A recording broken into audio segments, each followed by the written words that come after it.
Bienvenue sur la chaîne Ezer Job Consulting. Moi, c'est Vanilla. Je suis coach certifiée, fondatrice d'Ezer Job Consulting. Bon, au-delà de cette présentation un peu formelle, je suis surtout une femme qui a son certificat d'erreur. Pourquoi son certificat d'erreur? Parce que j'ai commis beaucoup d'erreurs dans ma vie professionnelle, que ce soit déjà dès les recrutements, dans les premiers pas dans une entreprise. Lorsque j'ai été dans l'entreprise plus longtemps, il y a des codes que je n'ai pas maîtrisés et donc du coup, j'ai commis beaucoup d'erreurs qui m'ont conduit jusqu'à au burn-out, la dépression.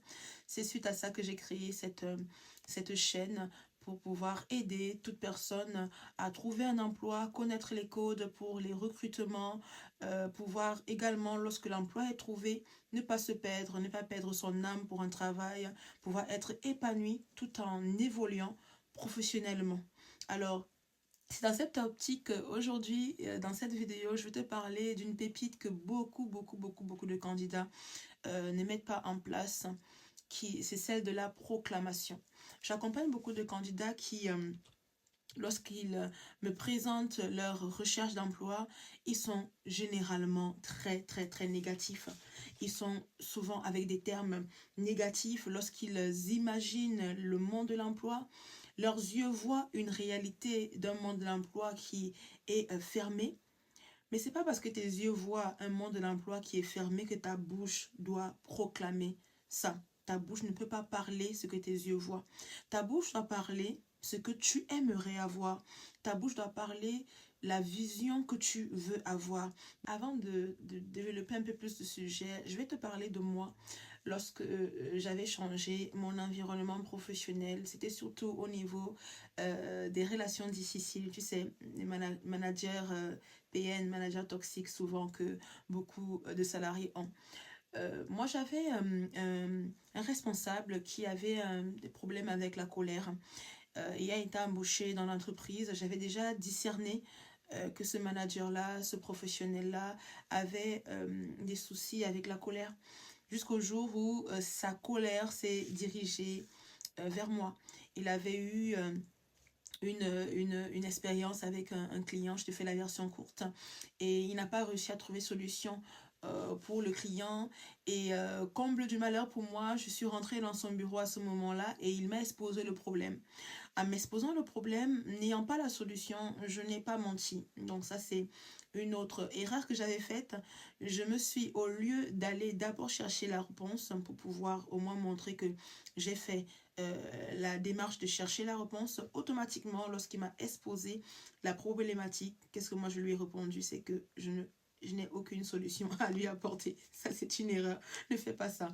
Quand il s'agit d'un responsable, quand tu exposes une problématique dans le monde de l'emploi, dans ton travail, sois toujours comme une solution. Va au moins chercher l'information. Et si tu ne la trouves pas, après avoir mis l'effort de la chercher, à ce moment-là, tu peux dire que tu n'as pas de réponse concrète à donner, mais au moins va chercher. Donc moi, lorsque cette personne, ce responsable-là m'avait demandé mon point de vue, mon aide, je lui ai répondu que je n'avais pas de solution à lui apporter. Donc, la réaction qui a suivi de lui, c'était automatiquement la colère. Et là, j'ai vu littéralement son visage migrer.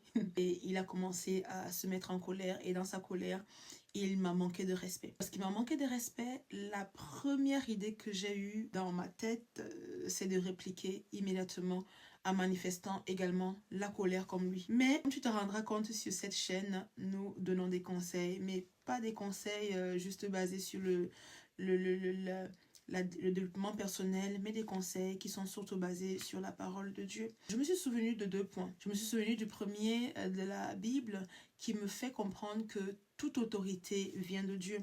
Donc, même si ce responsable-là, qui est une autorité pour moi, avait manifesté la colère, moi, je ne devais pas également le faire. Alors, à ce moment-là, je suis rentrée dans mon bureau et j'ai mis les actions en place dont celle de la proclamation, celle-là qui va nous aider aujourd'hui. J'ai commencé à dire ce que je voulais dans cet environnement professionnel, comment je voulais que ce responsable-là me traite. J'ai commencé à dire, à proclamer, à dire que je veux que ce responsable soit avenant avec moi, qu'il me corrige, parce qu'un bon responsable te corrigera, mais il y a une manière de corriger. Pour que j'ai commencé à proclamer de bonnes paroles sur ce que je voulais voir de ma relation avec ce responsable, de ce que je voulais voir de ma relation avec cette entreprise-là. Et je t'assure que au fur et à mesure des mois qui ont commencé à passer, l'atmosphère a totalement changé. À tel point où nous sommes arrivés à une situation où, lors d'un point entre moi et ce responsable-là, il m'a demandé tout simplement pardon. Il m'a présenté et jusqu'au bout de notre collaboration, ce responsable-là ne m'a plus jamais manqué de respect. Est-ce qu'il s'est encore mis en colère? Oui, parce que tu peux rencontrer des difficultés dans ta journée professionnelle, mais il ne m'a plus jamais manqué de respect. Donc, j'avais appliqué une loi biblique qui nous dit que la vie et la mort sont au pouvoir de la langue. Et ce que tu vas dire, tu vas consommer les fruits de ce que tu vas dire. J'ai beaucoup de candidats qui veulent avoir un travail sur le territoire français, par exemple, et qui passent tout leur temps à insulter, à mépriser, à mal parler des patrons. Les patrons sont les voleurs, les patrons sont X, les patrons sont Y, mais tu espères avoir un travail dans une entreprise d'un patron voleur, ça ne fonctionnera pas. Ou si tu as l'opportunité professionnelle, tu ne seras pas épargné, parce que je les répète, moi, l'une de mes devises, c'est pas seulement avoir un travail, c'est y être épanoui dans ce travail-là. D'autres, tu aimerais avoir un travail, une évolution professionnelle dans un pays, dans ce pays, France par exemple, et tu passes ton temps à mépriser le président de la République, à mal parler des autorités qui sont établies sur ton pays. Je le répète bien, mon responsable à cette époque-là posait des actions qui n'étaient pas bonnes. Mais moi, j'ai choisi de ne pas parler ça. J'ai choisi de proclamer ce que moi, je voulais voir. Donc, l'un des conseils que je donne toujours lors des accompagnements, c'est il faut que tu parles ce que tu aimerais voir dans tes recherches professionnelles. Lorsque tu envoies tes candidatures, tu n'envoies pas juste un document, tu n'envoies pas juste un mail, tu envoies une énergie. Donc, en envoyant tes candidatures, assure-toi que ton environnement intérieur, la Bible nous dit également que c'est de l'abondance que la bouche parle. Tu ne peux pas vouloir quelque chose, mais parler, avoir des pensées négatives sur cette chose-là. C'est ce que tu crains qui va t'arriver. Tu vas avoir un poste, mais tu crains d'être au chômage. Mais c'est le chômage qui va t'arriver. Alors, prends cette pépite-là qui essaie de la proclamation. Il faut que tu parles ce que tu veux voir. Mais comment parler ce que l'on veut voir? Il faut d'abord que tu puisses le voir. Il faut d'abord que tu puisses proclamer. Il faut d'abord que tu puisses, avant de proclamer, il faut d'abord que tu puisses le visualiser. Donc, tu peux prendre un cahier, tu écris. Je dis toujours que la recherche, le processus de recherche d'un emploi n'est pas un processus de fatalité. Il n'y a pas de fatalité, il n'y a que des possibilités. Même si tu es au chômage depuis plusieurs mois, cette période de chômage-là n'est pas une période vaine. Non, il y a beaucoup de choses que tu peux faire, que tu peux mettre en place pendant cette période de chômage-là. Tu peux te former, tu peux travailler toi intérieurement. Si tu es quelqu'un, par exemple, qui a du mal avec les remarques, que dans le monde professionnel, tu vas être repris. Mais si tu as du mal avec les remarques, comment tu veux pouvoir être épanoui dans le monde professionnel? Moi, c'est l'un de ces points-là qui m'a amené en dépression. Visualiser ta carrière professionnelle. Comment tu t'imagines dans 5 ans, dans 10 ans, dans 3 ans, dans 3 mois, dans 1 mois? Comment tu t'imagines ta relation avec tes collègues? Comment tu t'imagines ta relation avec tes supérieurs? Comment tu imagines ta rémunération? Comment tu imagines en fait ta vie en tant que salarié? Vois-toi déjà comme ce salarié, ce professionnel que tu aimerais être, et commence à parler ce que tu veux voir dans ta vie professionnelle, dans tes candidatures. Lorsque tu envoies tes candidatures, commence à parler que j'envoie cette candidature. Je dis que cette candidature va être vue. Cette candidature ne va pas s'arrêter dans la mêlée des candidatures. On ne mettra pas ma candidature à la poubelle avant de l'avoir lue. J'ai des entretiens, on m'appelle, je rencontre les recruteurs. Lors des entretiens, je me présente bien, je sais comment me présenter.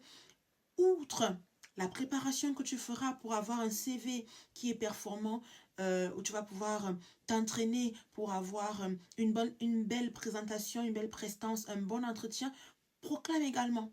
Parce que je t'assure, c'est pas la peine de travailler ton CV, de travailler ta lettre de motivation, de travailler ta candidature en général et de continuer à dire du mal de tes recherches, du pays dans lequel tu veux travailler, des dirigeants qui dirigent le pays dans lequel tu veux travailler, de mépriser les patrons que tu veux pourtant qu'un collègue patron comme eux t'embauche, ça ne marchera pas. Ton chômage va perdurer. Alors que je t'assure que même dans ce travail, dans cet environnement professionnel où on te dit que le marché de l'emploi est fermé, j'accompagne des personnes qui trouvent leur alternance, qui trouvent leur stage, qui trouvent leur job CDD, CDI, qui trouvent leur consulting, qui trouvent leur offre. Il y a beaucoup de monde qui recherche, mais il y a une part de gâteau à prendre pour toi. Donc, sur les détails, détache-toi de la mêlée, de la masse, des candidats qui passent leur temps à critiquer, des collègues dans l'entreprise qui passent leur temps à critiquer le patron, à critiquer l'entreprise, mais tu espères avoir une augmentation. Tu travailles bien, tu critiques et tu espères avoir une augmentation et tu vas te baser sur le fait que tu travailles bien pour avoir une augmentation. Arrête déjà de critiquer, tu vas voir que l'augmentation cette année, tu vas pouvoir la voir. Dans une autre vidéo, je vais te montrer comment faire lorsque tu as eu à critiquer, à salir l'image d'un manager, d'un responsable et il est au courant. Tu es passé auprès de plusieurs collègues pour critiquer ce responsable-là. Je vais te montrer comment faire pour pouvoir casser ce cycle-là et repartir sur les bases nouvelles parce que il n'y a pas de fatalité. Même si tu as commis des erreurs, tu n'es pas l'erreur. Tu n'es pas l'erreur que tu as commise. Tu as commis une erreur, tu as posé une action qui n'était pas bonne, mais tu n'es pas l'erreur. Maintenant, il faut juste te réajuster parce qu'il n'y a pas de fatalité, que des possibilités. Abonne-toi à la chaîne pour avoir d'autres conseils plus pertinents dans le domaine de l'emploi. N'hésite pas en description, prendre rendez-vous avec moi si tu veux rentrer en profondeur sur ta situation à toi. Si tu veux que je corrige ton CV, ta lettre de motivation, que je t'accompagne au niveau de tes candidatures ou même tu es déjà salarié, tu veux connaître comment te comporter dans le monde professionnel, n'hésite pas à me contacter en rendez-vous pour aller à un autre niveau. Alors, à très vite, porte-toi bien et à très vite pour une nouvelle vidéo.